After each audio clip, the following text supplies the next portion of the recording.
आज आपके गांव अजराना कला में पहुंचे बसवा की पूरी टीम।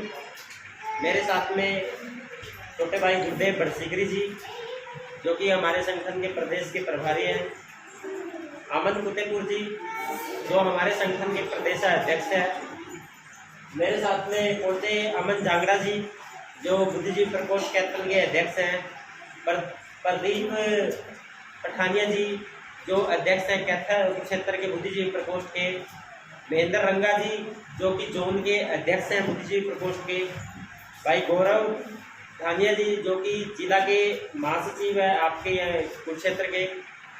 और जो हमारे प्रधान जी हैं, जो आप लोग जितने मातृशक्ति युवा साथी, मेरे पिता तुल्य बुजुर्गों, सभी को मेरी तरफ से क्रांतिकारी जय भीम, जय भारत, नौ बुद्धाय। साथियों, आप लोगों को आदरणीय गुरुदेव जी ने, अमन जी ने, महेंद्र रंगा जी ने, बहुत सारे साथियों ने बताया भाई किस प्रकार से महापुरुषों की विचारधारा है और हम लोगों ने उसको किस प्रकार से आगे बढ़ाना चाहिए।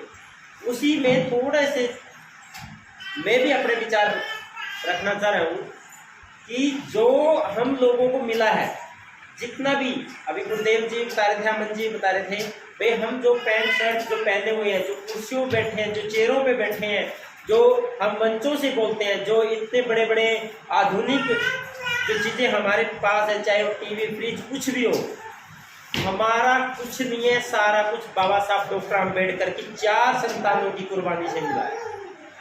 अगर उस टाइम बाबा साहब डॉक्टर अम्बेडकर अपने बच्चों, अपने परिवार की तरफ देखते ना, मेरे ख्याल से हम लोग यहाँ नहीं होते। बाबा साहब डॉक्टर अम्बेडकर के जब एक बेटा, जब उसकी मृत्यु हो जाती है, तो आज भी अगर हमारे पास जितने भी हम लोग बैठे हैं, परिवार से किसी का भी फोन आ जाए कि बच्चा बीमार है, हम यही कार्यक्रम छोड़ के भाग जाएंगे। तो बाबा साहब डॉक्टर अम्बेडकर का लड़का मर चुका था और उन्होंने आपके अधिकारों के लिए विदेश में जाना था कॉलेज मीटिंग में। वहां से आप लोगों के लिए 2 वोट का अधिकार लेके आना था बाबा साहब डॉक्टर अम्बेडकर ने, जो पूना पैक्ट की वजह से हमारा खत्म हुआ। तो वो वोट का अधिकार लेने के लिए जब जा रहे थे, तो बाबा साहब डॉक्टर अम्बेडकर को उनके भाई बोले कि भीम राजरत्न नहीं रहा। तो बाबा साहब डॉक्टर अम्बेडकर के पास 2 ऑप्शन थे, या तो अपने बेटे को दफनाएं या विदेश में जाके आप लोगों के हकों की लड़ाई लड़े। तो बाबा साहब डॉक्टर अम्बेडकर ने अपने बच्चे की तरफ नहीं देखा, आप पूरे देश के जितने बहुजन समाज के बच्चे थे उनकी तरफ देखा, और वो जाके कॉलेज मीटिंग में जाके और आप लोगों के लिए 2 वोट का अधिकार लेके आए। अब 2 वोट का अधिकार क्या है, किस किस को पता कि 2 वोट का अधिकार था हमारे पास? सर को पता है, सर को पता है। एक पूना पैक्ट समझौता हुआ था महात्मा गांधी के साथ, उसमें हमारे 2 वोटों के अधिकार छीन गए थे। वो क्या था, जिस प्रकार से देश का जो सरकारें बनती है, वो 2 सरकारें बनती। बाबा साहब डॉक्टर अम्बेडकर के अनुसार 2 सरकारें बनती। वो कैसे बनती? एक तो भारत के मूल निवासी अपनी सरकार बनाते हैं और एक सभी लोग अपनी सरकार बनाते हैं। यानी कि ये आपकी विधानसभा मेरे ख्याल से शाहबाद पड़ती है ना, शाहबाद विधानसभा से 2 विधायक बनते हैं, 2 MLA बनते हैं। एक तो बहुजन समाज का, SC BC ST माइनॉरिटी का, और एक सभी में से मतलब कि जर्नल भी आ गए। जर्नल भी हमारे बहुजन समाज के लोग हैं, कुछ जातियों को छोड़ के, जो विदेशों से आए हैं, बाहर से आए हैं, जो रशिया साइड के लोग हैं, भारत के अंदर रह रहे हैं। तो हम ये नहीं कहते कि वो बाहर जाओ या कुछ करो, परंतु जो मूल निवासी है ना, हम लोग तो यहाँ के मूल है ना, हम लोगों ने भारत के बारे में ज़्यादा सोचना पड़ेगा। और क्यों सोचना पड़ेगा, उसका मैं एक छोटा सा उदाहरण दे रहा हूँ।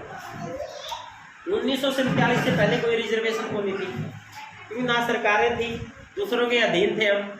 उसके बाद ही रिजर्वेशन आई है, उसके बाद ही देश का विकास हुआ है। उससे पहले देश था, बहुत सारे लोग क्या कहते हैं भाई रिजर्वेशन के कारण देश खराब हो गया, परंतु उससे पहले देश कहाँ था?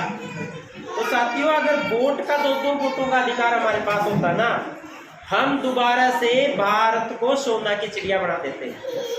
परंतु इन मनुवादी लोगों ने ऐसी विचारधारा, जो आज की जो विचारधारा जिसको RSS कहते हैं, उसकी विचारधारा ने हमारा सारा सिस्टम को खत्म कर दिया। क्योंकि महात्मा गांधी जेल के अंदर अनशन पे बैठ गए थे, जब तक 2 वोटों का अधिकार खत्म नहीं होगा जब तक मैं अन्न नहीं ग्रहण करूंगा। तो उस दौरान बाबा साहब डॉक्टर अम्बेडकर के खिलाफ हमारे लोग खड़े हो गए, क्योंकि उस टाइम गांधी एक लीडर था पूरे देश के अंदर। हमारे लोग बाबा साहब डॉक्टर अम्बेडकर के खिलाफ झंडे उठा दिए। बाबा साहब जहां से निकलते उसका रास्ता हेरते, उनके ऊपर मतलब कि पता नहीं क्या क्या आरोप लगाए उस टाइम। तो बाबा साहब डॉक्टर अम्बेडकर ने मजबूरी में पूना पैक्ट समझौता करना पड़ा, और पूना पैक्ट समझौता की देन ही रिजर्वेशन है। कुछ लोग कहते हैं ना भाई रिजर्वेशन, भाई हम तो रिजर्वेशन छोड़ने के लिए तैयार है, हमारा पूना पैक्ट समझौता कैंसिल कर दो। अगर पूना पैक्ट समझौता कैंसिल कर देंगे, हमारे एमएलए बनेंगे, हमारे एमपी बनेंगे, हमारे प्रधानमंत्री बनेगा हमारा ही समाज का साथी